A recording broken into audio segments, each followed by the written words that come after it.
దేవుడు మిమ్మల్ని ఆధ్యాత్మికంగా తన జ్ఞానంతో మిమ్మల్ని దీవించాలని ఆశపడుతూ ఉన్నాను.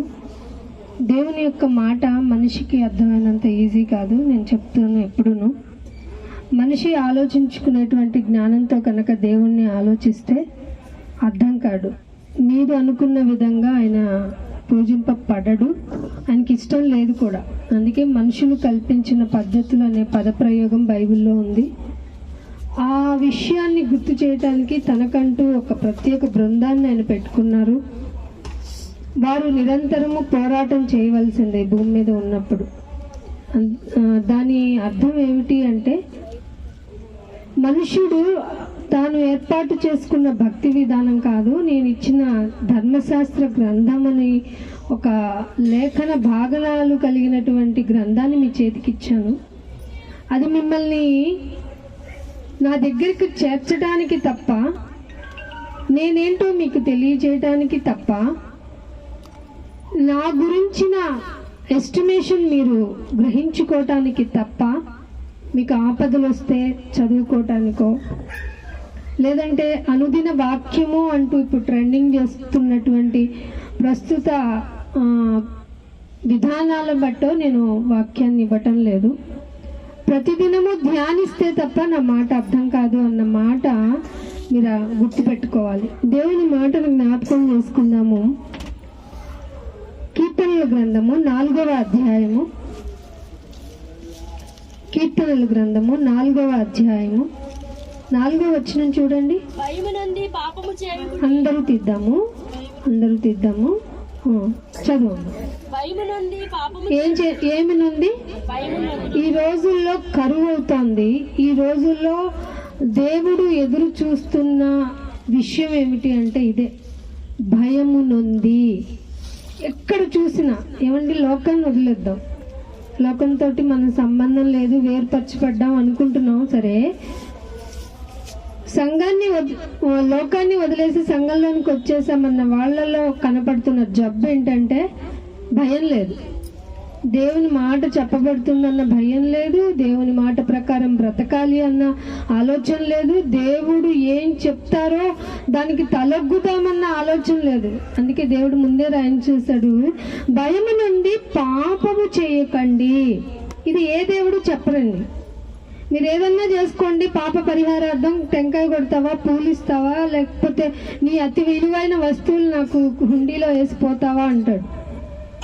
అది మనుషులు కల్పించుకున్న పద్ధతి. నీవు గనక నిజదేవుణ్ణి, క్రియేటర్ ఆఫ్ ది నేచర్ని గనక నువ్వు పూజించాలి, ఆరాధించాలి అంటే ఆయన చెప్పిన మొట్టమొదటి కండిషన్ ఏమిటో తెలుసా? భయము నుండి పాపము చేయకండి. మరి ఏం చేయమంటావు నాయన అని అంటే, ఆయన ఎలా ప్రేయర్ చేసుకోమంటున్నాడో, ఎంత ఫ్రీ విల్ ఇచ్చాడో చూడండి. ఆయన మీ పడకల మీద నుండగానే. చాలా మంది అండి దేవుడికి ప్రేయర్ చేయడం అంటే అందరిలో గొప్పగా మాట్లాడటం, అందరిలో గొప్పగా పదప్రయోగం చేసి ఆఫరింగ్ చేయటం అనుకుంటారు. ఇన్ఫ్యాక్ట్ ఆ ప్రార్థనలో హానెస్టీ ఉండదు. నిజం నేను చెప్తాంది. మనం 10 మందిలో చేసేటప్పుడు ప్రార్థన చాలా బాగా చేస్తాం. నీ ఒంటరిగా ప్రార్థన చేయి, అది నిజమైన ప్రార్థన. నీ పడకల మీద ఉండి మీ హృదయములలో ధ్యానము చేసుకొని ఊరుకొని ఉండండి. ఏ విషయానికి అతిగా ఆలోచించకండి, ఏ విషయానికి తొందరపడకండి. ఏదైనా నిన్ను ఇబ్బంది పెడుతుంది, బాధ పెడుతుంది, అనవసరమైన నిందల్లోకి నిన్ను త్రోసేస్తుందన్న సిచ్యువేషన్ వచ్చినా సరే హృదయాల్లో ధ్యానం చేసుకొని ఊరుకొని ఉండండి. ఎందుకంటే నువ్వు పడక లేచేటప్పటికి ఆ విషయాలు నేను ట్రిగ్గర్ చేస్తూ ఉంటాయి. వాటి ఏమైపోద్దో కదా, ఎలా అయిపోద్దో కదా, అసలు పరిస్థితిని, సిచ్యువేషన్ని ఎలా ఎదుర్కోవాలి. అలాంటి తొందర పెట్టే విషయాలలో మీరు అసలు తొందరపాటును కలిగి ఉండొద్దు. First of all for your sake నేనేం చెప్తున్నానంటే, భయం ఉండొద్దు. ఫస్ట్ దానికి మించిన పాపం వస్తుంది. భయం పడ్డారు అంటే దాన్ని కప్పిపుచ్చుకోవడానికి చాలా చాలా చేయాల్సి వస్తుంది. వెంటనే పాపం అనేటువంటి ఆజ్ఞను అతిక్రమించడమే పాపము అంటే ఇక్కడ చెప్పబడింది కూడా అదే. భయము నొంది ఈ రోజుల్లో దేవుని మాటకు భయపడి ఆయన పద్ధతి ప్రకారం మేము నడుచుకుంటాము, ఆయన ఇష్ట ప్రకారమే నడుచుకుంటాము, మా ఆలోచన కాదు, మా ప్రవర్తన కాదు. అసలు సామెతల్లో చెప్పినట్టు ప్రవర్తన అంతటికి ఎవరు అధికారాన్ని ఇస్తాం? మన భర్త లేదు. ఫస్ట్ ఆఫ్ ఆల్ మన ప్రవర్తనకి అధికారి మనమే, అవునే కదా? మన ప్రవర్తన అంతటికీ అధికారం ఎవరికి ఇచ్చాం? మనకే ఇచ్చుకున్నాం. మనకి ఇచ్చుకోవడం వల్ల మనం చెప్పిందే, మనం అనుకున్నదే, మనం ఆలోచించి నిర్ణయం తీసుకున్నదే మన లైఫ్లో ఇంప్లిమెంట్ చేస్తాం. That's why are getting failed. అంతే. మన ప్రవర్తన అంతటికి దేవుని అధికారానికి ఇచ్చి మౌనంగా ఆయన దీన మనస్సు కలిగి ఆయన దగ్గర దీనంగా ఉంటే వన్స్ ఒక టైం వస్తుంది, నిన్ను పాపప్ చేసేస్తారు ఆయన. ఇదేం లేకుండా నీ సొంత ఆలోచనలు, సొంత నిర్ణయాలు, కుటిలత్వం, జారత్వం అన్నీ నీ దృష్టిలో పెట్టుకొని నీవేమో నాకు దేవుడు హెల్ప్ చేయట్లేదు, దేవుడు నాకు ఇది చేయట్లేదు అంటూ నిన్ను తీసుకెళ్ళి ఎక్కడేస్తున్నావు? దేవుడి మీద. అందుకని ఇదే కీర్తనలో ఒక మాట జ్ఞాపకం చేస్తాను. 25వ కీర్తన 5వ వచనం చూడండి. నన్ను నీ సత్యమును ధరింపచేసి, అండర్లైన్ చేసుకోండి. దేని ధరింప చేయాలి? విలువైన వస్త్రాలను ధరింప చేయనాయన. The costliest. వాటర్ పంచడం అయిపోతే నేను వాకింగ్ అంత చలిగా ఏమన్నా వాతావరణం ఏమంటున్నాడు ఇక్కడ?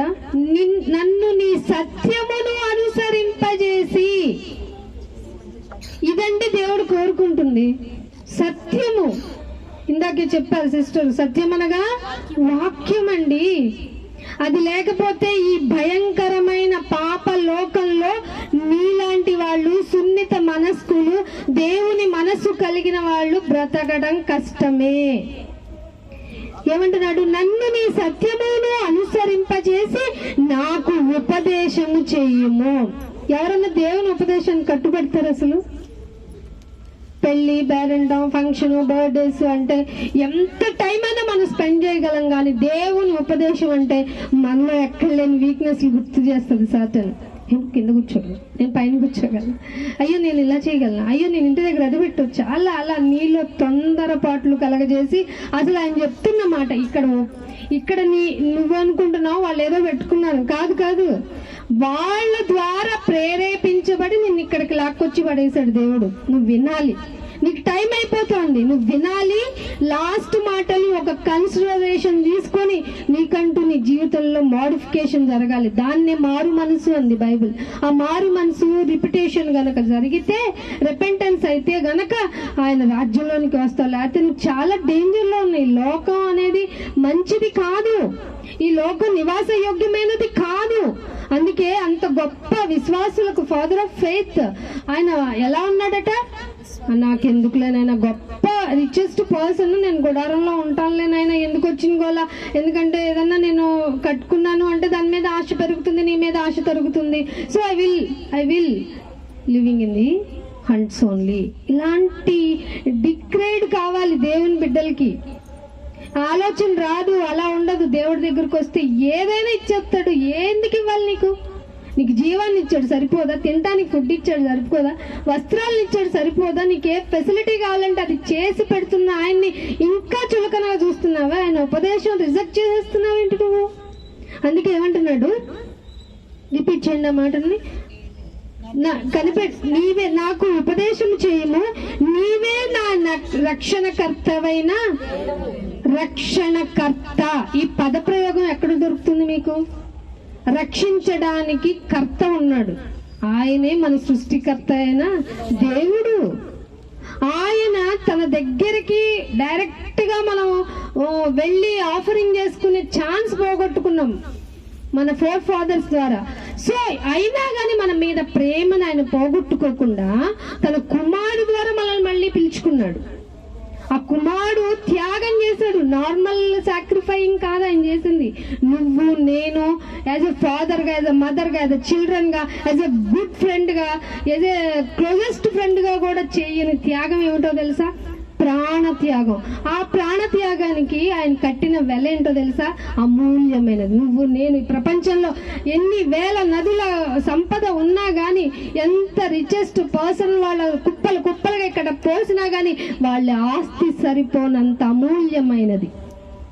అటువంటి త్యాగపరితమైన జీవితాన్ని దేవుడు నీకోసం ఇచ్చాడు. ఆఫ్టర్ ఆల్ మన కోసమా? ఆఫ్టర్ ఆల్ కదండి. మనం ఎంతటి వారు అండి? గొప్పవాళ్ళమా? మన బతికి ఎలాంటిదండి? మంచోళ్ళమా? అస్సలు కాదు. కానీ దేవుడు నువ్వు కూడా కావాలనుకున్నాడు. అది దేవుని ప్రేమ. కొంతమందిని మాత్రమే ప్రేమిస్తారు, వారికి ఇష్టమైన వారినే ప్రేమిస్తారు, వారికి అనుకూలమైన వారినే ప్రేమిస్తారు. దేవుడు పక్షపాతి కాదు. ఇది బైబిల్లో ఉంది. ఇది కదా అసలు దేవుడిని నమ్మటం అంటే. దేవుడికి ఉండాల్సిన లక్షణాలు అంటే ఇవి కదా. సూర్యుడు ఎలా వస్తాడండి? నువ్వు మా దేవుడికి వర్షిపింగ్ చేయట్లేదు కాబట్టి నేను రాను నీ ఇంటికి అంటాడా? పొద్దున్నే ఉదయానికి అనిపిస్తాడు. అందరి ఇంటి ముందు ఏ నీడ లేకపోతే ఆయన కనపడుతుంది, ఆయన యొక్క వెలుతురు కనపడుతుంది. ఎంత మంచిది ఆయన క్యారెక్టర్. అది అదృశ్య లక్షణం. మీరేమో దేవుని చూద్దాం అంటారు. మన యొక్క బాడీ స్ట్రక్చరు ఈ లోకంలో నివాస యోగ్యంగా ఉంచిన ఘటము. ఈ ఘటము అదృశ్య దేవుని లక్షణాలని ఇప్పుడు చూడలేదు. పునరుద్ధానము అనే ఒక కాన్సెప్ట్ పెట్టింది బైబిల్. అది ఇంకెక్కడా దొరకనిది. ప్రపంచానికి ఇంకా అర్థం కాకుండా తలలు కొట్టుకుంటూ మాకు మోక్షం ఎక్కడ దొరుకుతుంది, ఎలా దొరుకుతుంది, ఏం చేస్తే దొరుకుతుంది అంటే ఆయన చెప్పేశాడు, మీరేం శ్రమ పడక్కర్లేదు నాయన, మీరు జస్ట్ నా యందు విశ్వాసం ఉంచితే చాలు, నా బిడ్డ ద్వారా మీరు పునరుద్ధానం పొందినట్లే. పునరుద్ధానం మీనింగ్ ఏమిటంటే ఇలాగే ఉంటావు. ఇప్పుడు తలుపు తీస్తేనే ఎవరన్నా డోర్ బెల్ కొడితే వాళ్ళు తీస్తేనే లోపలికి వెళ్తాం. వన్ ఫైన్ డే మృతులందరినీ లేపేసిన తర్వాత నీకు ఎక్స్ట్రాడినరీ శక్తి వచ్చేస్తుంది. దేని గురించి ఆలోచించుకోలేదు. నేను ఎప్పుడు చెప్తూ ఉంటాను, పరలోకం అంటే ఆకలి ఉండదు, దప్పిక ఉండదు, బాధ ఉండదు, వేదన ఉండదు, బిల్లులు కట్టాల్సిన బాధ ఉండదు, ఐటీ రిటర్న్స్ ఫైల్ చేయాల్సిన గోల్ ఉండదు, ఉద్యోగం అసలు ఈ పనులే ఉండవట. కానీ మనం ఇక్కడ అంతా నిలువెల్లా ఫార్మేట్ అయిపోయాం. రేపు ఏం కట్టాలి, రేపు ఎలా బ్రతకాలి, ఏం తినాలి, ఎలా త్రాగాలి, అయ్యో అంటూ టెన్షన్ పడిపోతున్న మన జీవితాలను అన్నిటినీ ఈ లోకపరమైన శ్రమ నుండి విడిపించటమే పునరుద్ధానపు యొక్క ముఖ్య లక్షణం. ఇది క్రైస్తవ్యానికి అర్థం కాకుండా అరే నాకు ఈ లోకంలో ఈ శ్రమ వచ్చింది ప్రార్థన చేయ. ఆఫ్ కోర్స్ దానికి సూటబుల్ క్యాపబుల్ పర్సనే, ఆయనే చేయగలడు, ఆయనకు మాత్రమే సాధ్యము. కానీ ఆయన యొక్క కెపాసిటీని అక్కడికే పరిమితం చేయకు, దానికి మించి చేసి పెడతాను, దాన్నే పరలోకం ఇచ్చేస్తాను అంటున్నాడు దేవుడు. దాని గురించి ఏమన్నా ఆలోచిస్తున్నావా? ఎందుకంటే నీకు చెప్పాడు, ఈ లోకము నివాస యోగ్యం కాదు, ఈ లోకంలో బ్రతుకు శాశ్వతం కాదు, ఈ లోకంలో నీ జీవితం ఆవిరి వంటిది, బుడగ వంటిది, ఎప్పుడన్నా అన్నారా? త్రాసులో ధూళి వంటిది. కానీ మనం ఎలా చేస్తాం? నాది 1000 ఏళ్ళు ఇక్కడ ఫిక్స్ అనుకున్నట్టు బాండ్ రాసుకున్నట్టు బతికేస్తాం. ఇక్కడికి బాండరీస్ గీసుకొని ఎలాగైనా బ్రతికేయాలి. మనమే కాదండి, బాగా నేషనల్ ఈక్వైజ్ లో బాగా ట్రెండింగ్ గా ఉందంటే తెలుసా, శవాలను జాగ్రత్తగా భద్రపరచుకోవటం. ఎందుకు భద్రపరుస్తున్నారు అనుకున్నారు? ఏదో ఒక రోజు లేస్తాం, మా అంతటా మేము ఇదిగో 1000 ఏళ్ళైనా బతికే ఒక ప్రాసెస్ ని మేము కనుక్కుంటున్నాం, మేము అలా బ్రతికేస్తాం అని మా శవాలను దాచేయిందని లక్షల డాలర్లు పెట్టి భద్రపరుచుకుంటున్నారు. ఏం ఆలోచిస్తున్నావు? అదంతా ట్రాష్. ఈ లోకమే నాశనం అయిపోతుంది. దీన్ని ఆయన అన్నాడు, ఆకాశ శక్తులు కదిలింపబడతాయి, అన్ని నాశనం అయిపోతాయి. నువ్వు దాచుకున్న సీక్రెట్ ప్లేస్ లో మనీ, ధనం, అసలు నువ్వే సీక్రసీగా హ్యాపీగా నేనంటూ ఇండివిజువల్ గా బ్రతకాలి అనుకుంటున్న ఆ జీవితం ఉంటుందా? సూర్యుడే ఉండడు, చంద్రుడే ఉండడు. ఈ సూర్య చంద్రుడు నక్షత్రాలన్నీ నీ కోసం. వాటి యొక్క బ్యాలెన్స్ తప్పిందంటే ఈ భూమి మీద ఎవ్వరూ మిగలరు. భూమి దాని ఆశ గతించిపోతాయి. భూమి దాని ఆశలు ఏంటో చెప్పండి. ఎలా అయినా బ్రతికేయాలి, ఎలా అయినా నా మార్కు ఈ భూమి మీద పడిపోవాలి. అది ధన రూపాయన వేస్తానా, పేరుతో వేస్తానా, ప్రఖ్యాతిగాంతి వేస్తానా, ఇంకా ఎలాగైనా గిన్నిస్ బుక్ లోకి ఎక్కేయాలి. తినో త్రాగో పడుకోనో, ఎన్ని విధాలుగా గిన్నిస్ బుక్ అండి. ఉపయోగం ఉండిందా? దానివల్ల ప్రయోజనం ఏమన్నా ఉండిందా? మీకేమన్నా తెలిస్తే చెప్పండి. ఏం లేదు. ఎందుకు అలా పరిగెడుతున్నారంటే సొలొమోన్ గారు అందరూ గాలికి ప్రయాసపడుతున్నారు. సూర్యుని కింద ప్రతి ఒక్క యాక్టివిటీ వ్యర్థము. వన్స్ అగైన్ వ్యర్థము వ్యర్థము. 3 times బైబిల్ చెప్పింది. ఆ వ్యర్థమైన దానికి, ఆ గాలి ప్రయాసకి మనం అందరం పరిగెడుతూ ఉంటే దేవుడు చెప్పాడు, నాన్న అలా పరిగెట్టకు, దానివల్ల ఉపయోగం లేదు, కానీ ఒక్క దానికోసం పరిగెట్టు, నా నీతి నా రాజ్యం మొదట వెతికే, అప్పుడు మిగతావన్నీ నీకు వచ్చేస్తాయి అన్నాడా లేదా? పట్టించుకుని ప్రభు, నాకు అంతగా రుచించలేదు ప్రభు. ఎందుకంటే నాకు ఇమీడియట్ గా, మనకు కూడా చూడండి తొందరగా అయిపోయే కావాలి. 5 minutes క్రాఫ్టింగ్ ఎందుకు సక్సెస్ అయింది అనుకుంటున్నారు? అసలు అవుతుంది అలాగా? మీరు ట్రై చేసి ఉంటారు చాలా మంది, అయిపోద్దని చేసి మీకు మీరే నవ్వుకొని ఉంటారు. అవన్నీ డ్రామాటికల్, చాలా 1, 2 అవుతాయి. మీకేంటంటే ప్రతిదీ ఫాస్ట్గా 3G కాదు 5G కాదు 10G వెళ్ళి ఏం చేస్తాం అంత స్పీడ్గా. చాలా 100 కోట్ల మంది అసలు ఆండ్రాయిడ్ ఫోనే వాడలేదంట. వాళ్ళు ధన్యులు కదా. మనకి ఫింగర్ వెళ్తూనే ఉండాలి ఫోన్తో. దేవుని యొక్క ఆలోచన విధానం నీ బ్రతుకు మీద చూపించకపోతే, దేవుడు ఏం చెప్పాడో నీకు తెలిసినా తెలియనట్టు నటిస్తే, ఇంత హిపోక్రైటిక్ లైఫ్ నువ్వు లీడ్ చేస్తే తప్పక శిక్ష. ఎందుకు నువ్వు దేవుని మాటను అంగీకరించాలి అంటే, విలాప వాక్యాలు 3వ అధ్యాయము 25వ వచనం చూడండి. విలాప వాక్యములు 3వ అధ్యాయము 25వ. ఏమిటండి? తనని ఆశ్రయించిన వారి ఎడల ఆయన దయాళుడు. దయ చూపించు, లయము దయ కలిగిన వాడు. దయగల మహారాజు అండి అంటారు ఏదైనా చిన్న హెల్ప్ చెప్తే. అధికారులు ఎవరైనా థ్యాంక్స్ అండి 100 మన చేతులు అరిగిపోయేలా చెప్తాం. జస్ట్ ఆయన ఆశ్రయించే, దేవా యు ఆర్ మై లైఫ్, నీ గురించే, నీ కొరకే, నీతోనే ఏదైనా అని నువ్వు అనుకుంటే ఆయన వెంటనే దయ చూపించేస్తాడంట. ఇంకేమంటున్నాడు? తన్ను వెతికిన వారిన, ఇది ఆయన ప్రాబ్లం. నన్ను వెతకాలి నువ్వు. కనపడితే చూడగానే కనపడిపోయి, లేదంటే నాయన నువ్వు దీనిలో ఉన్నావని నేను ఒక చెట్టుని చేసుకున్నా, నువ్వు దీనిలో ఉన్నావని ఒక పొట్టని చేసుకున్నా, అదిగో ఎగురే దానిలో ఉన్నావని, లేదంటే ఆకాశంలో కనిపించే గుర్తుల్లో ఉన్నావని నువ్వు ఇన్స్పైర్ అయిపోయి నువ్వు గనక సరిపెట్టుకుంటే మాత్రం శిక్షకు పాత్రుడు. అదేంటండి? మేము ఏ యొక్క బొమ్మను పెట్టుకుంటాం? మీరు పెట్టుకోరా? ఎవరినన్నా ఉరి తీస్తున్నారనుకోండి, ఉరి తాడుని మీ ఇంట్లో పెట్టుకుంటారా? సిలువ మీద యేసుప్రభు వారిని ఎలా చంపిందండి? సిలువ. యేసుప్రభు వారు అంటే వాక్యము, సిలువ అంటే ఆయన చంపింది. వాక్యం ఉండాలా, సిలువ ఉండాలా? మనం అంటే గుర్తేంటి చెప్పండి? క్రాస్ వేసుకొని తిరుగుతాం. క్రాస్ ఎందుకు వేసుకోమన్నాడంటే, నిన్ను నువ్వు ఉపేక్షించుకొని నీ సిలువ ఎత్తుకుని నడవమన్నాడుగా. నువ్వేమో భారమైన చేసుకోయా, నేను గోల్డ్ తీసుకుంటా, లేకపోతే నా మంగళసూత్రం మీద వేసుకుంటా, లేకంటే నేనే ఒక చైన్ తగిలించుకుని దానికి ఒక మంచి సింబలిక్ గా వేసుకుంటా. ఏంటంటే ఇలాంటి భక్తిని ఎవరు నేర్పించారు మనకి? బైబిల్లో ఉందా? బైబిల్ ప్రకారం బ్రతకని బ్రతుకు దేవుడికి ఇష్టమా, అవసరమా? అందుకనే ఒక మాట చూపిస్తాను చూడండి. 1 సమూయేలుకు రాసిన పత్రిక 12వ అధ్యాయం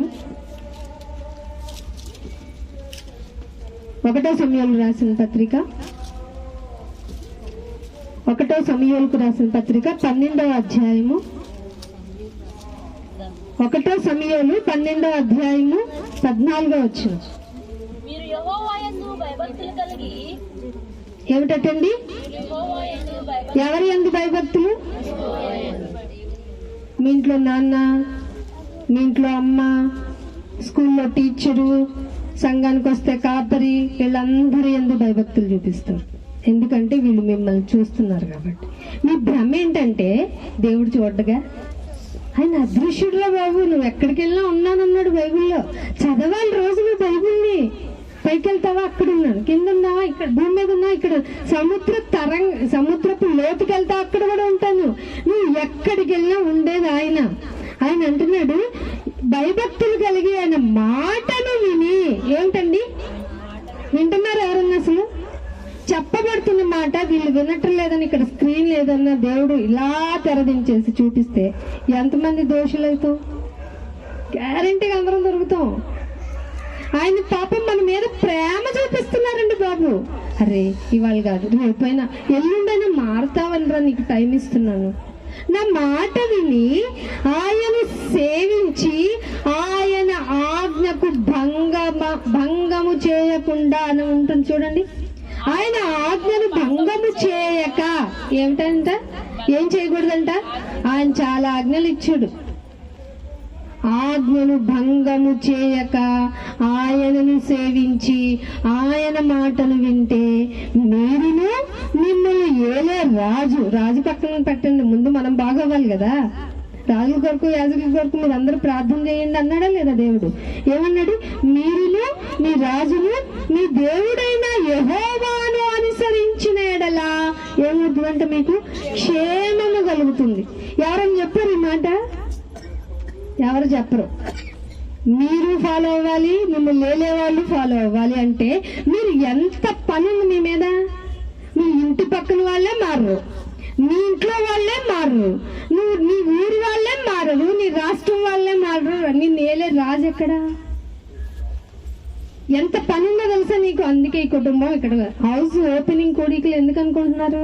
వాళ్ళు వచ్చి మందిరంలో వింటారు, ఈయన వాక్యం యొక్క విలువ తెలిస్తే పెట్టండి మన దగ్గర అంటారు. అలా కొత్త ఆత్మ సంఘంలోనికి రావాలి. వృధా ప్రయాస ఎందుకు? వింటున్నారా? క్షేమం కలుగుతుంది ఆయన నమ్ముకుంటే, ఆయన ఆజ్ఞను భంగం చేయకుండా ఉంటే. మాకు చాలా క్షేమం లేదండి అంటే ఆయన ఆజ్ఞకి ఎక్కడో భంగం చేశాం. ఆయన ఆజ్ఞను ఎక్కడో పట్టించుకోవట్లా, చులకన చేసి ఉంటావు, అందుకే నీకు క్షేమం లేదా. అంతే, ఇంతకు మించి ఏం లేదు. ఎందుకు నాకు నెమ్మది లేదు, ఎందుకు నాకు బాధలు ఎక్కువైపోయినాయి, ఎందుకు నాకు శ్రమలు ఎక్కువైనాయి, ఆయన శ్రమలోనైనా నిన్ను ఆనందించమన్నా ఈ శ్రమలు ఎనదాగినవి కావన్నావు. మరి ఇవన్నీ తెలుసు కూడా నాకు శ్రమ అంటే భౌతికమైన జీవిత విధానాన్ని నువ్వు అలవాటు పడిపోయి అసలు దేవుని యొక్క ఆలోచన ఏంటి, డెస్టినీ ఏంటి ఏం పట్టించుకోవట్లా. ఎంతసేపు నువ్వు తినేది, జాగేది, జీవనాధారం, ఉద్యోగం, వ్యాపారం, ఇవే మన ఆలోచనలు. టైం దొరికితే ఆయన కొరకు ఎలా మాట్లాడాలి, ఎలా చెప్పించాలి, ఆయనను ఎలా ప్రజెంట్ చేయాలి, ఆయన ఎలా హైలైట్ చేయాలి, ఇదేమన్నా ఆలోచిస్తున్నారు ఎవరన్నా? మీకు ఫుడ్ అవసరం చెప్పండి. మనం ఫుడ్కి అర్హులమా? అర్హులమంటే మనం ఫుడ్ తినే ముందు ఎవరికొకరికి ప్రకటన చేసి ఉండాలి. అది మన ఉద్యోగం. నరుల యొక్క జీవితం అంతా యుద్ధకాలమే అని చెప్పాడు యోబు గ్రంథంలో కూడా. అందుకని ఇంకొక మాట చూపిస్తాను. సామెతల గ్రంథము 13వ అధ్యాయము 18వ వచనం చూడండి. సామెతల గ్రంథము 13వ అధ్యాయము 18వ వచనం. శిక్షను ఉపేక్షిస్తే అవమానము, దారిద్ర్యతలు. నేను ఎంతో కష్టపడుతున్నాను, నా 2 చేతులు కష్టపడుతున్నాను, ఇంటి ఇల్లు బాధి కష్టపడుతున్నాను. There is no use. ఎందుకంటే శిక్షను ఉపేక్షించావు. ఇప్పుడు ఈ శిక్షను ఉపేక్షించావంటే శిక్ష ఎప్పుడు రాంగ్ కదా, శిక్ష పడకూడదు కదా. మేము తప్పు చేసాము శిక్ష పట్టడానికి కాదు. శిక్ష అంటే శిక్షణ, ఇక్కడ మీనింగ్. దేవుడు వేసే శిక్షణను గనక నువ్వు రిజెక్ట్ చేస్తే నీకేమొస్తాయి అంటున్నాడు? అవమానం వస్తుంది, దారిద్రతలు వస్తాయి. కానీ గద్దింపును లక్ష్య పెట్టి, గద్దిస్తే ఎవడన్నా లక్ష్య పెడతాడా? కౌంట్ చేసుకుంటాడా? గద్దింపును లక్ష్య పెట్టేవాడు ఘనత నందును. లక్ష్య పెట్టాలి గద్దింపుని. ఎవరు గద్దింపుని? అసలు మనకి మన పేరెంట్స్ గద్దింపుని పట్టించుకోం, స్కూల్లో సార్స్ మేడమ్స్ చెప్పే విషయాల్ని పట్టించుకోం. ఇంకా దేవుడు గద్దిస్తాడు ఒక మనిషి ద్వారా, అది చెప్పి అంటే నీకు ఎక్కడ వెలుగుతుంది బల్బు? అసలే మనం ఏ బుర్రలు? మట్టి బుర్రలు. ఏం వెలుగుతాయి? ఘనత కావాలి అంటే ఆయన గద్దింపుకు లక్ష్య పెట్టాలి. ఆయన స్మూత్ వర్డింగ్ కాదమ్మా, ఆయన మెల్లని స్వరంతో టప్పును కొడతాడు. ఆయన మెల్లని స్వరం గనక అసలు యాక్చువల్ వాయిస్ వస్తే చచ్చి పడిపోతాం మనం. అతి భయంకరమైన ఉరుముల సముద్రపు లోయలో నుండి వచ్చే ఘోష కంటే పెద్ద సౌండ్ అంట ఆయన. కానీ నీకోసం నా కోసం నేను మీతో మెల్లని స్వరముతో మాట్లాడతాను. ఏంటి ఆయన తగ్గించుకుంటున్నాడు? మరేంటి మనమేంటి ఇంకా విర్రవీగుతున్న దుష్టత్వాన్ని కలిగి ఉంటున్నాం?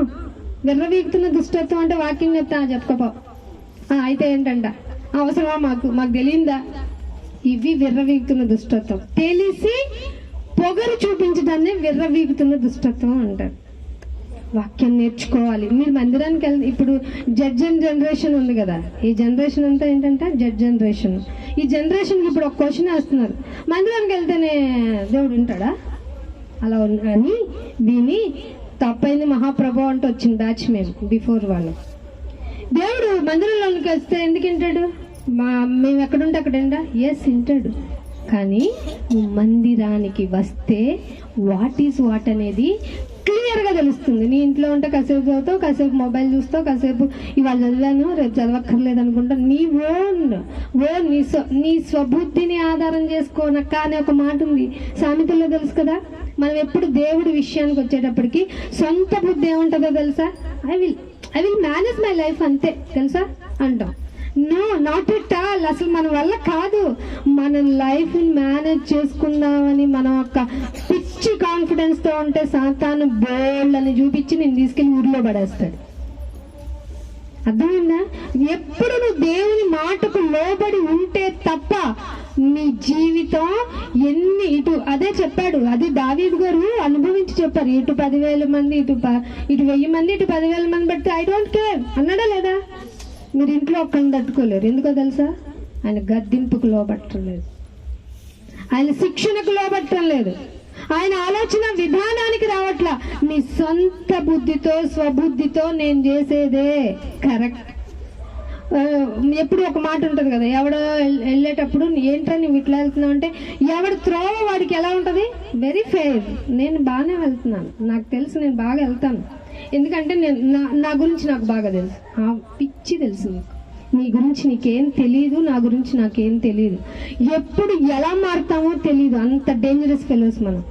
అందుకే అప్పుడప్పుడు మీరు అంటూ ఉంటారు కదా, ఇప్పటి వరకు బాగానే ఉన్నారు కదా, ఈలోపు ఏమైంది, ఇట్లా మాట్లాడేస్తున్నాడు, ఇట్లా అగ్రెసివ్ అయిపోయారు అని. అది మనం. కాబట్టి మీరు మంచిగా ఆలోచించండి, ఆలోచించి నిర్ణయం తీసుకోండి. 139వ కీర్తన చూడండి. 139వ కీర్తన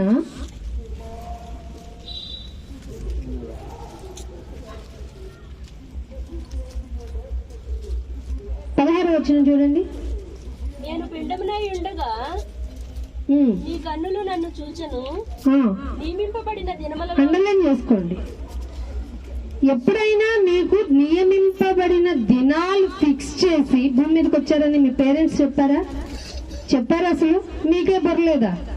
బొరలేదు మనకి.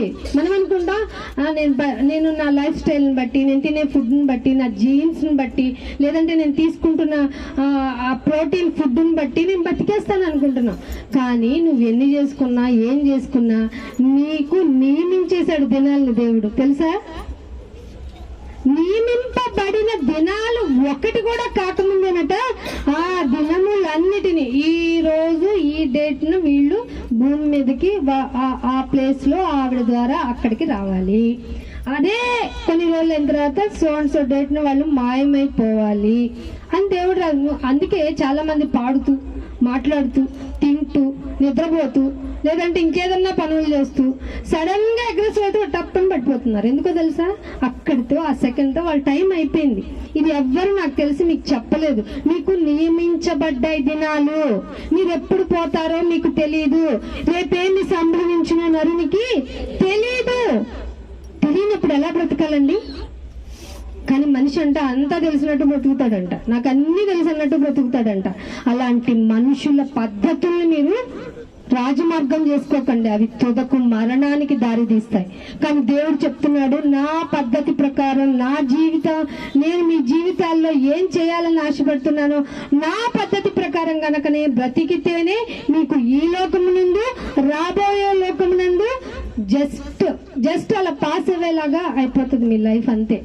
ఆయనకు అధికారం ఇవ్వకపోతే మీ జీవితం చాలా కష్టంతో జాగుతుంది. రోజు గడవటం కష్టం అవుతుందన్న మాట వింటున్నారా? ఎందుకో తెలుసా? ఆయనకు మీరు అవకాశం ఇవ్వట్లే. ఆయనకు అవకాశం కాదు, అధికారం కూడా ఇవ్వాలి.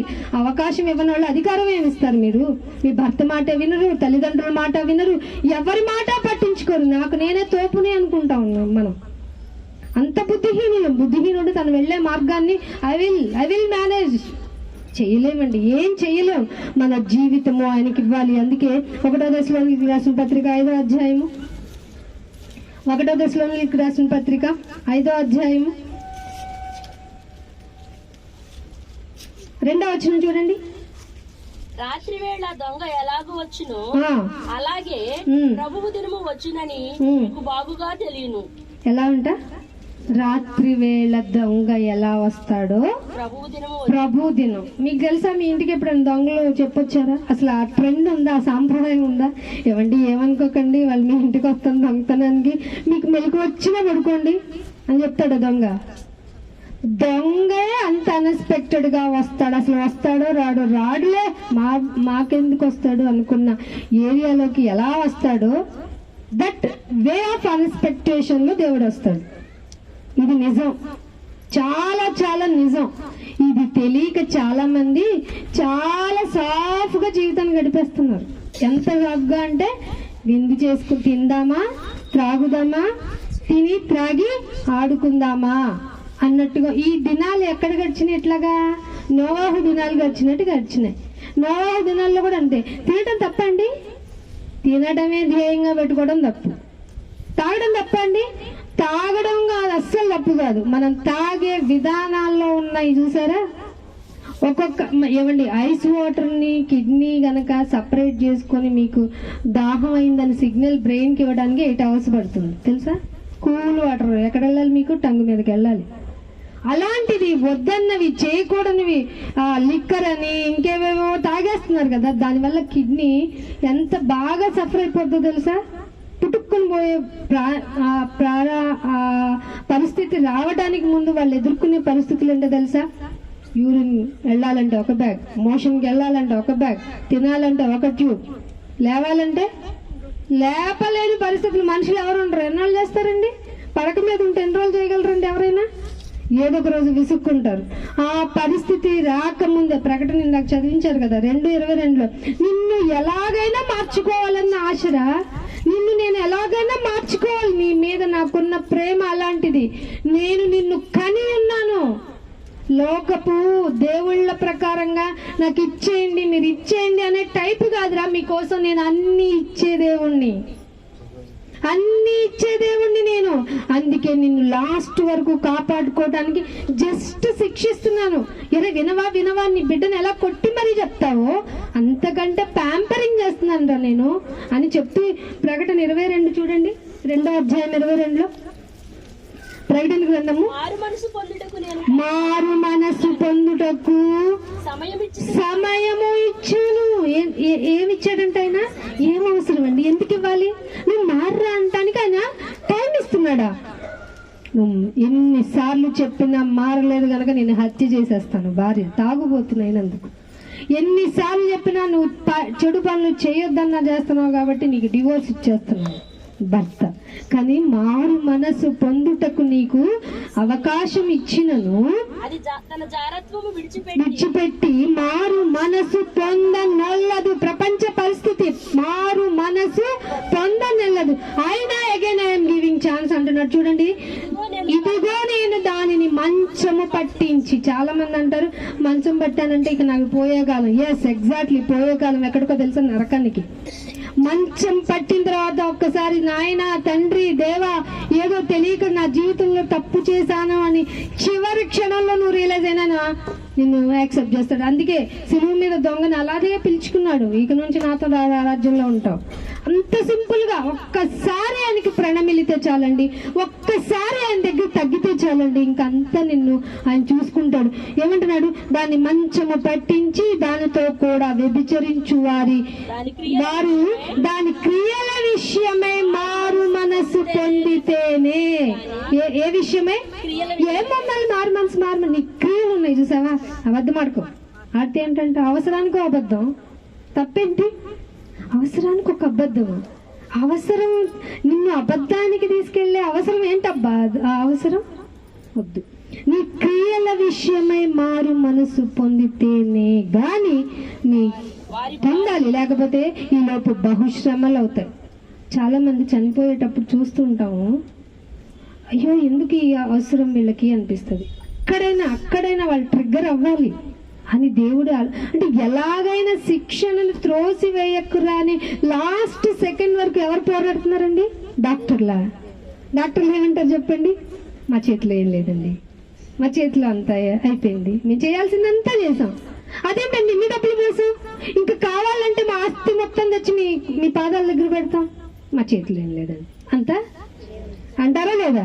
అయ్యో మాకేంటి, మాకు చెప్పింది డాక్టరే దేవుడని చెప్పారు, మాకంత సీన్ లేదండి. అర్థమవుతుందా మీకు? లైఫ్ అంటే మీకు ఒకే ఒక్క దిక్కు, మనకు 4 దిక్కులు కాదు, మనకి ఉండాల్సిన ఒకే ఒక్క దిక్కు ఆ దేవుడు. ఆ దేవుడు గనక నీకు దిక్కుగా లేకపోతే నీ భవిష్యత్ అంతా అంధకారమే. అందుకే ఒక మాట చూపించి ముగిస్తాను. యెషయా గ్రంథము 30వ అధ్యాయము, యెషయా గ్రంథము 30వ అధ్యాయము 18వ వచనం. కావున మీ యందు దయ చూపవలెనని ఎందుకు వస్తాడు ఆయన? ఎప్పుడో వస్తానని చెప్పాడు. తాతలు ముత్తాతల కాలం నుంచి ఏం చెప్తున్నారంటే ఆయన వచ్చేస్తాడని చెబుతున్నాడంట. కానీ మీ అందరికీ తెలియాల్సిన విషయం ఏంటంటే ఈ జెడ్ జనరేషన్ లేకపోతే ఇంకో జనరేషన్ వచ్చినా ఆయన కొంచెం ఆలస్యం చేయాలనే చూస్తాడు. ఎందుకట? మీ యందు దయ చూపడానికే ఆలస్యము. మీ అందు దయ చూపడానికి ఎవడన్నా చూపిస్తాడండి? మన యందు దయ చూపిస్తాడా? బాబు కొనటానికి ఇల్లు లేదు, తినడానికి తిండి లేదంటే అర్జీ పెట్టుకో. అదేంటి బాబు నేను వర్షంలో తడిచిపోతున్నాను అంటే rule is rule for all. అదేంటి బాబు నేను నీకే వేసానయ్యా ఒకటంటే అయినా సరే యాజ్ పర్ రూల్.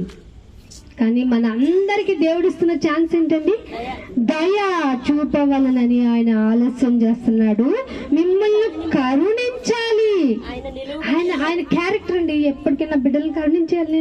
వాళ్ళు జస్ట్ ఒక్కసారి మారు మనసు పొంది నేను పాపినే నాయన అని ఒప్పుకుంటే ఒక్కసారి చాలు, ఒక్కసారి మళ్ళీతే చాలు, నేను వాళ్ళని కరుణించేస్తాను అని ఆయన నిలవబడి ఉన్నాడంట. ఆయనకి ఏం అవసరం నిలబడాలని?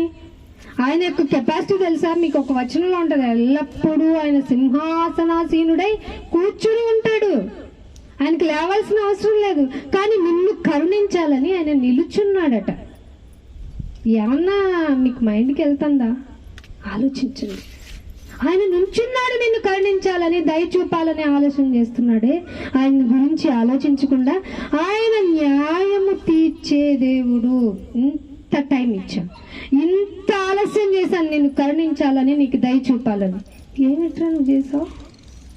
ఏం చేసావు? చెప్పబడుతున్న మాట చెవికెళ్ళిందా? విన్నావా? విని ఏమన్నా గ్రహించావా? గ్రహించి ఏమన్నా నిర్ణయం తీసుకున్నావా? ఇంకొక మాట అంటున్నాడు, ఆయన అందరి నిమిత్తము, ఆయన నిమిత్తము కనిపెట్టేవారు. కనిపెడుతున్నారు. దేనికోసం కనిపెడుతున్నారు? డాక్టర్ ఎప్పుడు వస్తుంది? మాకు పర్సనల్ లోన్ ఎప్పుడు వస్తుంది? మా ఆస్తిలో వాటా ఎప్పుడు వస్తుంది? మా బిడ్డలు ఎప్పుడు వస్తారు? వాళ్ళు ఉద్యోగాల్లో వెళ్తే మేము సుఖపడి, ఇదేనా కనిపెట్టడం? ఆయన కొరకు కనిపెట్టుకుని వారు. ఇది తెలిసి చేయకపోతే ఏం చేయాలి? మనల్ని ఏం చేయాలో ఆయన చెప్తున్నది. ముగిస్తాను. హెబ్రీల్కి రాసిన పత్రిక 12వ అధ్యాయం 17వ వచనం. హెబ్రీల్కి రాసిన పత్రిక 12వ అధ్యాయము. ఏశావు ఆ తరువాత ఏం చేశాడంట? మీకు తెలుసు కదా, మీకు మళ్ళీ అన్ని మీరు వాక్యాల్లో దిట్టలు ముందే రిఫరెన్స్లు తీస్తారు, సో నేను ఎక్స్ప్లెయిన్ చేయాల్సిన అవసరం లేదు. ఏశావు ఏం చేశాడు చెప్పండి? ఎర్రగా ఉంది. టెంప్టేషన్ ఆఫ్ ది ఫుడ్ కోసం అండి. ఎర్రగా ఉంటే తినేస్తున్నారు. ఎర్రగా ఉంటే తింటే డేంజర్, క్యాన్సరేటెడ్ అంట. తినకండి. మీకు ఎప్పుడు డీకలరేషన్ లో ఉండాలి. అందుకే ఏమంటున్నారు తెలుసా? ముడి బియ్యం తినండి, ఎర్ర బియ్యం తినండి. అసలు ఫుడ్ ఏది ప్రాసెసింగ్ ఫుడ్ తీసుకోకండి. 2050కి అంతా 59% ఆఫ్ ఇండియన్స్ క్యాన్సరేటెడ్ అవుతారంట, డయాబెటిక్ పేషెంట్స్ అవుతారంట. తింటేనేమో మనం ఏం చేస్తాం చెప్పండి? తిన్నాండ్రా అని అలసిపోయి పడుకుంటాం. తిన్న తర్వాత కూడా పోస్ట్ వాకింగ్ చేస్తే కూడా క్యాన్సర్ పోద్దని చెప్తుంది సైన్స్. ఇలాంటివి పాటించం. ఆరోగ్యకరమైన సూత్రాలు చెయ్యం. దేవుడి గురించి తెలుసుకో. ఎందుకబ్బా మన జీవితం, మన ఆలోచన ఎందుకు, మన జీవితం ఎందుకు? అందుకే అంటున్నాడు చదమ్మా. ఆ తరువాత పొందగోరి కన్నీళ్లు విడిచాడంటే ఏశావు. బాబు నువ్వు ఇది ఎందుకు రాయించావు? అనుగ్రహించాడు. ఏషావుకి మనకి ఏంటి సంబంధం? మనం కూడా ఈ భూమి వదిలిపెట్టి వన్ డే అయిపోయిన తర్వాత, నాయనా ఇప్పుడు రియలైజ్ అయిపోయాను, ప్లీజ్ సారీ ఎక్స్క్యూజ్ మీ, నీకు ఎలా స్థుతులు చెల్లించను, ఏ సంస్కృతంలో శ్లోకాలు చెప్పను, నువ్వు ఎలా అయితే నన్ను యాక్సెప్ట్ చేస్తావు అని అంటే, దెర్ ఈస్ నో వే. అన్ని వైపుల నుంచి మార్గాన్ని ఇచ్చే రోజు నేను ఒక రోజు బోర్డు పెడతాను, there is no way to come. ఆలోచిస్తున్నావా? ఏమన్నాడట 17వ వచనంలో లాస్ట్ లో ఏమంటున్నాడు? దాని కోసము శ్రద్ధతో వెతికినను. ఎక్కడ వెతకాలి? ఎప్పుడు వెతకాలి? భూమి మీద ఉన్నప్పుడే శ్రద్ధగా వెతకాలి. ఆయన్ని వెతికితే దొరికేస్తాను. పొలిమేరలు పెట్టాను, నీకంటూ ఒక నాలెడ్జ్ అరేంజ్ చేశాను. నువ్వు ఆ నాలెడ్జ్ తో చుట్టూ చూసావంటే నేను ఎంత గొప్పవాడినో. దేవుడు అంటే ఎలా ఉంటాడో, ఆయన అదృశ్య లక్షణములు, ఫర్ ఎగ్జాంపుల్ సూర్యుడు, చంద్రుడు, నక్షత్రాలు, సముద్రము, ఈ సముద్రపు యొక్క జీవిత విధానంలో బ్రతికే జీవులు, మనిషి. నువ్వు భూమి మీద ఒక గింజేసి వెళ్తున్నావు, వెళ్ళి పడుకుంటావు, వచ్చేసరికి నీకు పాప ఇన్ని అయిపోతున్నాయి కదా, ఎలా బ్రతుకుతావు? ఇదేమన్నా ఆలోచిస్తున్నావా? ఇవన్నీ అదృశ్యంగా జరిగిపోతుంటే తిని త్రాగి తిని నువ్వు కొవ్వెక్కిన హృదయంతో మందగించుకొని ఆయన మాటలు నువ్వు వినటం లేదంట. అందుకని దానికోసం శ్రద్ధతో వెతికినను మారు మనసు పొంద అవకాశము దొరకలేదంట. మారు మనసు పొందే అవకాశం దొరకదు వన్ ఫైన్ డే. మీరు అనుకుంటున్నారు ఇంత పబ్లిక్ గా, ఇంత ఓపెన్ గా ఫ్యూచర్ లో మీటింగ్స్ జరుగుతాయని? Maybe not. ఎందుకంటే యాక్చువల్గా వాళ్ళంతా బాగా బాధపడిపోతున్నారు. కానీ 1972లో 2.30% ఉన్నారంట క్రిస్టియన్ అనే పాపులేషన్. ఇప్పుడు ఎంత అయ్యారో తెలుసా? 2%కి దగ్గరకో లేకపోతే ఇంకా తగ్గారంట. అంటే 0.3% తగ్గారంట. మీరు చాలా మంది వాళ్ళు భయపడుతున్నట్టు ఎవరు మారటంలా. ఎందుకంటే మనుషులు పోయే కొద్ది వాళ్ళు వాత వేయబడిన మనస్సాక్షి. ఎంత చెప్పినా వాళ్ళ మైండ్ లోకి వెళ్ళదు, ఏం చెప్పినా మైండ్ లోకి వెళ్ళదు. అయ్యో అలా వర్షం అవుతుందో మీరు కొట్టుకొని పోతారంటే కొట్టుకొని పోయే క్షణం వరకు వాళ్ళు ఆలోచించాలి నోవాహు దినాల్లో. ఇప్పుడు కూడా పరిస్థితి అంతే. మారు మనసు పొందటానికి బాకానాదం ఓదపడుతుంది, స్వరం వినపడుతుంది, మీకు వినపడుతున్నా మాట్లాడుతున్నా ఏం మీకు వినపడుతుంది. ఎందుకు ఇక్కడ వేస్ట్ ఆఫ్ ది టైం అనుకుంటారు. కానీ ఇక్కడ ఉండటం, ఇలా ఉండటం, ఆయన మాట వినటమే మీరు సమయాన్ని సద్వినియోగం చేసుకున్నట్టు. ఇదేం మారు మనసు పొందాలని ఆశపడినా అదేం చేయలేదంట. విశ్లేషణ వర్డ్ చదవండి. మారు మనసు పొంద అవకాశము దొరకక విసర్జింపబడ్డారు. వాళ్ళంతా ఎక్కడ ఉంటారో తెలుసా? విసర్జింపబడితే, దేవుడు విసర్జించేస్తే ఎక్కడ ఉంటారో తెలుసా? నరకంలో. అది అవసరం అండి. నరకం అంటే మీరు అనుకున్నంత ఈజీ కాదు. బైబుల్లో చెప్పినటువంటి కొద్ది మాటల్లో అర్థమయ్యేది అంతకన్నా కాదు, బైబులే చెప్పాలి. కానీ ఒక ఎగ్జాంపుల్ గా చెప్పాడు. ధనవంతుడు చనిపోయాడు, లాజరు చనిపోయాడు. ఎవరు వెళ్ళారు? అదేంటి, అతనికి రోగాలు పుట్ట కదా, ఫుడ్ లేదు కదా, కుక్కలు వచ్చి నాకినాయి కదా, అతను ఎందుకు వెళ్ళాడు పరలోకానికి? బైబిల్ చెప్పింది ఏమన్నా రాంగా? బైబిల్లోని మాట దేవుని మాట. మీరు రోగంతో ఉన్నా, ఆకలి దప్పులతో ఉన్నా, యథార్థమైన జీవన విధానాన్ని గనక కొనసాగిస్తే ఇమ్మీడియట్ గా దేవదూతలు వచ్చి నేను తీసుకెళ్లిపోతాను. అదే కాకుండా నాకు ధనం ఉంది కదా, ధనాపేక్షతో కూర్చుకొని నా ఇష్టానుసారంగా బ్రతికేస్తాను, ఏదో దేవుడికి నాకు అవసరమైనప్పుడు గుర్తొచ్చినప్పుడు మంచి ఏది ఒక ఇలాంటి కోట ఓడి పెట్టిస్తాను, లేదంటే ఆయన గుడికి వచ్చి ఆయనకు వేయాల్సింది వేసి పోతాను అన్నావా? అస్సలు ఆయనకు అవసరం లేదు అలాంటి. మీకు ఏమన్నా కావాలని మీ చేత సేవ చేయించుకునేవాడు అనుకుంటున్నారా మీ దేవుడు? మనుషులతో సేవించుకోవడానికి ఆయన కొదువ కలిగిన వాడు కాదు. మనం వర్షిప్ చేయడం, మనం ఆరాధించుకోవడం, మనం భక్తిగా ఉండడం మనకు ప్రయోజనకరం. మనకి ప్రయోజనకరమైన దాన్ని మనం చేసి తీరాలా లేదా? లాభం ఉంటేనే కదా ఏదైనా చేస్తాం. అత్యంత లాభకరమైన విషయం ఏమిటంటే ఆయనకి ఒద్దికయి బ్రతకటం. అది చెయ్యని నాడు, అలా బ్రతకని నాడు నువ్వు ఎన్ని విధాలుగా బైబిల్ పొద్దున్నే చదివేసాను, సాయంత్రం వెళ్ళిపోయాను, 365 days నా బైబిల్ కంప్లీట్ అయింది. What is the use? There is no use. ఆయన చెప్తున్న మాట వినాలి, గ్రహించాలి, ఒక్కడును కూడా మళ్ళకుండా ఆయన వైపు త్రిప్పబడాలి. త్రిప్పబడితేనే ఆయన రాజ్యము యొక్క కంప్లీట్ ఒక నెంబర్ కావాలి ఆయనకి. ఆయన వాళ్ళు నియమింపబడిన దినాలు ఉన్నాయి కదా, ఆ నియమింపబడిన దినాలని ఫిల్టర్ చేసుకుని ఒక నెంబర్ పెట్టుకున్నాడు ఆయన. సహదాసుల లెక్క పూర్తవ్వాలి. అందుకే సంఘాన్ని బయటకు తీసుకొచ్చి మీకు నిజాన్ని తెలియజేస్తున్నాం. తెలుసుకోండి, ఆశీర్వాదం అంటే ఈ భూమి మీద సుఖ జీవితమే కాదు. సుఖం ఉన్నా, నష్టం ఉన్నా, బాధ ఉన్నా ఆయన కొరకు పంటు బిగువున బిగించుకొని బాధను భరిస్తూ నా తండ్రి అని కేకలు వేసి సమాప్తమైనదని ఎలాగైతే యేసుప్రభు గారు చెప్పారో ఆ క్రీస్తు పోలిక ప్రకారం నడుచుకోండి అని చెప్తున్నాడో ఆ వేలో వెళ్ళడానికి, మిమ్మల్ని చూపించడానికే ఇక్కడికి వచ్చాం. ఏమైనా లాభం ఉంటుందా? సంఘానికి ఏ ప్రయోజనం ఉండదు, కానీ ఆ కుటుంబానికి అంతకంటే ఇంకా ఎక్కువ పనిభారం. మిమ్మల్ని అందరినీ ఆతిథ్యంతో ఉంచాలి, మిమ్మల్ని రెస్పెక్ట్ చేయాలి. ఎందుకంటే మీ వాక్యం విన్నవారు మీరు ధన్యులు కదా. ఈ ధన్యతను మీకు బ్లెస్సింగ్ చేయడానికి దేవుడు మాకు అవకాశం ఇచ్చారు, వినియోగించుకోవాల్సిమా. ఇలాంటి వాక్యాలు ఇంకా కావాలంటే సంఘ కార్యక్రమాలు జరుగుతాయి, అక్కడికి రండి. లేదు మాకు డౌట్ ఉండింది, ఏదన్నా దేవుడు ఇలా ఇక్కడ ఎందుకు చెప్పాడు, అక్కడ ఎందుకు అలా చెప్పాడు అంటే అడగండి. క్వశ్చన్స్ రావాలి. వస్తేనే క్వశ్చన్ చెయ్యని వాడు ఏమి బుర్రను ఉపయోగించటం లేదని అర్థం. ఏదో నువ్వు చెప్తావు, ఏదో నేను వింటాను, వెళ్ళిపోతాను. మనస్సులో మాత్రం మార్పు జరగదు. మార్పు జరగనప్పుడు ఇక్కడ విన్నా నువ్వు ఇంటికి వెళ్ళి యథాతథంగా ప్రవర్తిస్తావు. నీ కోపం వచ్చినా, అసూయ వచ్చినా యాజ్ ఇట్ ఈజ్ గా ఉంటావు. అసూయ ఎందుకు రావాలి? మచ్చరం ఎందుకు పడాలి? అవసరం లేదు కదా. దేవుడు నాకు తోడై ఉన్నాడు కదా, నా విషయాలన్నింటినీ ఆయన చూసుకుంటాడు కదా. నేను బాధపడినా, వేదన పడినా, అయ్యో నేను ఇంకా ఏదన్నా ఫీల్ అవుతున్నా, హీ విల్ బీ కదా అన్న ఫీలింగ్ నీకు రాని రోజు నీ మారు మనసు రాలేదని అర్థం. అదేంటి బాప్తీసం తీసుకుంటే ఒక్క రోజులో నీ యొక్క మోడిఫికేషన్ జరగదు.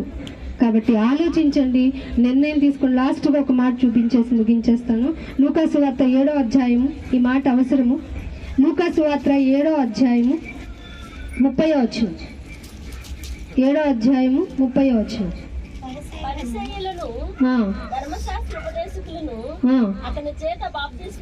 పరిసయ్యులు ధర్మశాస్త్రోపదేశకులు అతని చేత బాప్తిస్మము పొందక తమ విషయమైన దేవుని సంకల్పం. బాప్తిసం పొందటమే మీ అమ్మ నాన్న డ్రీమ్ కాదు, దేవుని సంకల్పం అది. ఇంకొక చోట FC పత్రికలో ఉంటుంది దేవుని వరం అది. దేవుని సంకల్పమును నిరాకరిస్తూ ఉన్నారు చాలా మంది. బాప్తిసం తీసుకుంటే ఒక ఫార్మేట్ వేలో ఉండాలి కదా. అవును, ఉండలేము గనకే బాప్తిసం అనే కట్టడి వేసుకొని మనల్ని మనం నియంత్రించుకోవటానికే మనం తీసుకునేది. ఇది చేయకుండా అన్ని మానేసత్తంటే అన్ని అదే ఆయన అన్నాడు, ఆరోగ్యం గల వారికి దేవుడు వైద్యుడు అక్కర్లేదు. మన అందరం రోగిష్టం, మనలో ఏ మంచి లేదు. అందుకే ఆయన దగ్గరికి, డాక్టర్ దగ్గరికి రావాలి. ఆ డాక్టర్ నువ్వు ఎలా నియంత్రించుకోవాలో చెప్తాడు, ఎలా ఉండాలో చెప్తాడు. అందుకే బాప్తిసం తీసుకోవాలి. చాలా మంది దేవుని సంకల్పమును నిరాకరించిరి. కాబట్టి ఈ తరపు మనుషుల్ని దేంతో పోల్చాలి అసలు అని, దేంతో ఉన్నారో చెప్తున్నాడు చూడండి. ఆశ్చర్యం వేస్తుంది. సంత వీధులలో కూర్చుండి మీకు పిల్లన గ్రోవి విధినా. ఇదిగో ఇలాగే సంత వీధుల్లో కూర్చుని మీకు పిల్లల గ్రోవి ఊదుతుమి కానీ మీరు నాట్యం ఆడలేదంటే మీరు సపోర్ట్ చేయలేదు, రియలైజ్ అవ్వలేదు.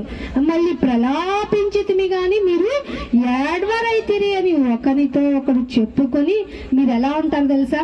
పిలుపులాటలాడుకొని పిల్లకాయలు. మీరు బాప్తిసం తీసుకుని వాళ్ళకి బైబిల్ ఇచ్చిన సర్టిఫికెట్ ఇది. పిలుపులాటలో ఎలాంటంటే పిలుపులాటలాడుకునే పిల్లకాయలు అంట. ఇది అవసరమా? ఎంత చండాలంగా ఉంది మాట. ఆటలో అట్టుపండి అంటే ఊరుకుంటారండి మిమ్మల్ని పెద్దవాళ్ళు? బాప్తిసం తీసుకోకుండా, తీసుకున్న దేవుని కొరకు బ్రతకకుండా, దేవుడు ఏం చెప్పాడో ఆ విధానంగా ఉండకుండా మీ జీవితాలను నాశనం చేసుకుంటే మీ ప్రాణాలకి మీరే ఉత్తరవాదులు. ఈ అవకాశం దేవుడు ఇచ్చాడు కనుక మీరు వినియోగించుకోండి. చిన్న ప్రార్థన చేస్తాను, అందరూ కళ్ళు మూసుకోండి. దేవుడు మీతో ఏమన్నా మాట్లాడితే, మీరేమన్నా దేవుడికి కమిట్ అవ్వాలి అనుకుంటే చిన్న అవకాశం. మనం మారటానికి ఆయనకి వర్షాన్ని గురించి మీరేం చింతపడకండి, మీరు ప్రార్థన చేయండి. కళ్ళు మూసుకున్నాం. తండ్రి, మాకు ఇచ్చిన అవకాశాలను మేము వదులుకుంటున్నాం. మేము పిల్లలు గ్రోవి విధంగా మీరు పిలిచి పొలైట్గా మమ్మల్ని పిలుస్తున్నాం, మేము పట్టించుకోలేదు. ఏడ్పించే విధంగా, ఏడ్చే విధంగా మేము చెప్పించిన, మీరు చెప్పించిన మేము వినలేదేమో నాయన. మేము ఆటలో పిల్లకాయలం కాదు నాయన, మీ బిడ్డలు. నీ బిడ్డలమైన మేము భారాలని మాకు టైం ఇస్తున్నావు, మా కోసం నిలబడి ఉన్నావు, కరుణ చూపిస్తున్నావు, దయ చూపిస్తున్నావు. కానీ ఇవేం పట్టించుకోకుండా నిర్లక్ష్య స్వభావం మాలో ఉంది. దయతో క్షమించింది. ఇక నుంచైనా నీ కొరకు బ్రతుకుతాం, మా మనసు మార్చుకుంటాం, మా క్యారెక్టర్ మార్చుకుంటాం. ప్రతి విషయంలో నీకే అధికారం ఇస్తూ నిన్ను మెప్పించే విధంగా నీ బిడ్డలంటే ఎలా ఉంటామో అన్నట్టుగా మేము నిరూపించుకుంటాం. నాయన మాకు ఒక అవకాశం ఇవ్వండి, మేము మారుతాం తండ్రి. మమ్మల్ని అందరినీ ఇలా మార్చడానికి ఈ కుటుంబం నాయన ఎంతగానో సహాయం చేసింది. నాయన మేమందరము నాయన రియలైజ్ అవ్వటానికి మాకు ఇచ్చిన అవకాశం, మీరిచ్చిన కృప కనుక మీ కృపను గురించి నాయన మేము ఎల్లప్పుడూ నాయన స్తుతులు చెల్లించుకుంటూ మరి ఒక నాయన సమయం ఉంటే మేమందరం కలుసుకుని నీ కొరకు మాట్లాడుకుని నీ కొరకు ఆనందపడే సమయాన్ని కల్పించమని యేసుక్రీస్తు వారి పరిశుద్ధమైన నామమున ఈ ప్రార్థనను అడిగి వేడుకుంటున్నాం మా పరమ తండ్రి. ఆమేన్. Thank you all of you. God bless you to.